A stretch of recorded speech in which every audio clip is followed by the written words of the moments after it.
Bonjour à toutes et à tous, on se retrouve pour une nouvelle séance de notre formation sur le langage de programmation Dart. Dans la vidéo précédente, on avait vu les types de données du langage de programmation Dart. Dans cette nouvelle séance, on va voir les mots-clés ici du langage de programmation Dart. Comme je vous l'avais dit dans la vidéo précédente, que le langage de programmation, les langages de programmation, on touche par exemple, voilà donc des types de données. Donc c'est la même chose aussi pour les mots-clés. Pour chaque langage de programmation, on a ici des mots-clés. Donc ce sont ces mots-clés ici qui font le langage de programmation, bien les langages de programmation. Donc ici pour Dart, ce sont les mots-clés ici de Dart ici qui font ici, voilà le langage de programmation. Sans ces mots-clés ici, on ne peut pas ici donc utiliser le langage de programmation. C'est la structure du langage de programmation. Ce sont ces mots-clés ici qui vont vous permettre par exemple de déclarer des variables, donc de créer des conditions, de créer certaines fonctionnalités, voilà donc et d'exécuter certaines règles que vous voulez par exemple mettre, voilà donc sur voilà donc votre programme. Donc, il va falloir que, donc, il est indispensable ici de maîtriser ici ces mots-clés. Donc, avant de débuter ici, voilà, donc, le langage de programmation. Ou bien, voilà, donc, lorsque vous allez apprendre ici un langage de programmation, il est primordial ici d'avoir une connaissance en fur et à mesure ici sur ces mots-clés, comment ici les utiliser, comment ici ils fonctionnent. Donc, chaque mot-clé ici, voilà, donc, a une importance, a un rôle ici à jouer. Donc, chaque mot-clé ici, il y a ici comment l'appeler. Donc, il y a un positionnement ou bien, voilà, donc, dans votre code, il y a ici, voilà, donc, sa place, quoi. Donc, il y a ici une place importante où il occupe. Donc, on ne met pas, par exemple, n'importe où un mot-clé. Donc, on peut mettre, par exemple, un mot-clé quelque part où il n'a pas sa place. Donc, il est important ici de suivre cette formation étape par étape. On verra ici ces mots-clés dans quel ici cas ici ils fonctionnent, comment les utiliser. Donc voilà, donc on va essayer de voir ici ces mots-clés ici par catégorie. Donc voilà, donc les types ici, voilà, donc on a ici les mots-clés des types et des modificateurs. Donc on a ici les boules. Voilà, donc les boules ici, ce sont des types booléens représentant ici true ou false. Donc on a ici int, voilà pour int, c'est-à-dire les entiers représentant ici les nombres entiers. On a les doubles ici représentant ici les flottants. Voilà, donc ce sont par exemple ici les nombres avec virgule. Donc ici, ce sont les nombres avec décimales. Donc on a les strings ici pour les chaînes de caractères. Donc on va voir ici la suite, donc les modificateurs, toujours les types de modifications. Donc on a dynamique ici. Dynamique qui peut contenir par exemple n'importe quel type de valeur. Lorsqu'on définit par exemple une valeur, voilà, donc on a dit que le langage de programmation Dart ici est un langage extrêmement typique. Donc lorsqu'on met dynamique par exemple, voilà, donc le langage de programmation peut savoir que voilà, donc c'est tel type ou bien tel type. Donc on va mettre par exemple ici le mot-clé var, donc qui déclare par exemple une variable aussi, voilà, donc on peut continuer ici, on a un constant, donc le constant ici pour définir ici un constant, une variable qui va rester constante, qui ne va pas changer. Donc on a ici final pour définir une variable qui peut être bon affectée qu'une seule fois, par exemple. On ne peut pas l'affecter jusqu'à deux fois ou bien l'utiliser jusqu'à deux fois, trois fois. Donc on a vu ici, ce sont ces types ici qu'on a essayé de voir lors de la vidéo précédente qu'on avait dit, voilà les types de données. Donc les types de données ici, voilà, donc on rapporte, voilà, donc avec les mots-clés qu'on a utilisés. Donc vous voyez qu'il est directement ici, donc c'est complémentaire.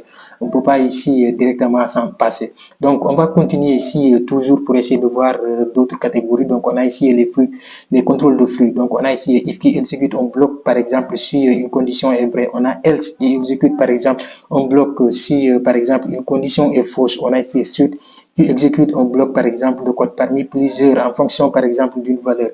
On a ici case. Case ici par exemple définir un cas par exemple dans un bloc de suite. Donc on va passer ici donc au suivant ici qui sont les boucles. On a ici while qui exécute un bloc par exemple de code tant qu'une condition ici est vraie. Donc on a do maintenant.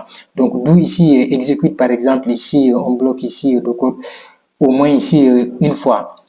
Puis au moins ici, par exemple, au moins ici une fois, puis en tant qu'une condition ici est vraie. Donc ici, on a for. Donc for qui exécute un bloc ici de code, un bloc ici de code, par exemple, un nombre défini deux fois. Donc on a ici in, par exemple, qui itère sur des éléments, par exemple, d'une collection. Les collections peut-être, par exemple, les ensembles, on dit in. Donc là, ce sont des mots anglais. Donc ce sont des mots anglais que lorsque vous comprenez ici l'anglais, vous allez savoir donc ces mots-là. Donc cela veut dire quoi? Donc chaque mot ici, son sens est directement dans la vie courante. C'est pratiquement ce sens-là qu'on utilise ici dans le langage de programmation.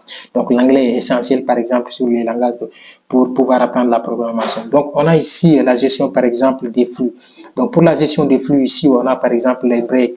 Break, par exemple, peut permettre par exemple de sort par exemple d'une boucle ou bien d'une suite. Par exemple, on a continu, donc continu va passer par exemple une itération d'une boucle. Donc on a vu l'itération par exemple de in, on a dit le mot-clé in. On a retourné ici qui retourne par exemple une valeur par exemple dans une fonction. On verra ici les fonctions. Les files retournent par exemple une valeur par exemple d'un générateur. On continue ici, on va essayer de voir cette fois-ci, voilà, donc les déclarations et les définitions. Donc on a ici les classes ici, donc ça c'est pour la programmation orientée objet. Donc on a ici les classes. Les classes par exemple définissent par exemple une classe.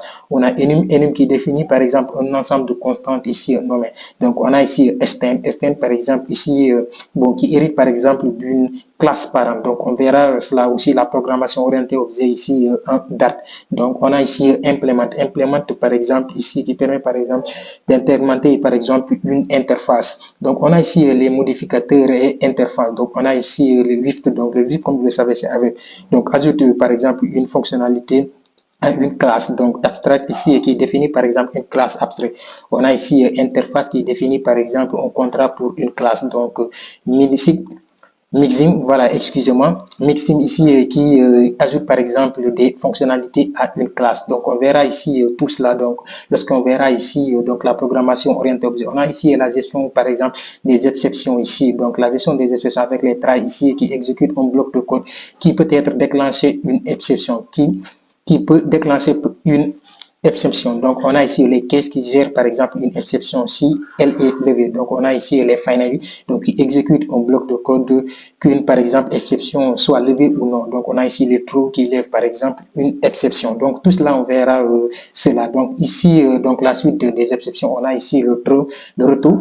Voilà, donc qui, par exemple, bon, relève ici une exception précédente ici attrapée. Donc c'était tout pour les mots-clés ici. Voilà, donc on va voir ici au cours de notre formation comment utiliser ici ces mots-clés étape par étape. Donc j'espère que voilà, donc vous avez compris. Donc vous allez faire des recherches aussi avancées sur ces mots-clés. Donc on va voir ici petit à petit ces mots-clés un à un lorsqu'on va évoluer dans ce langage de programmation.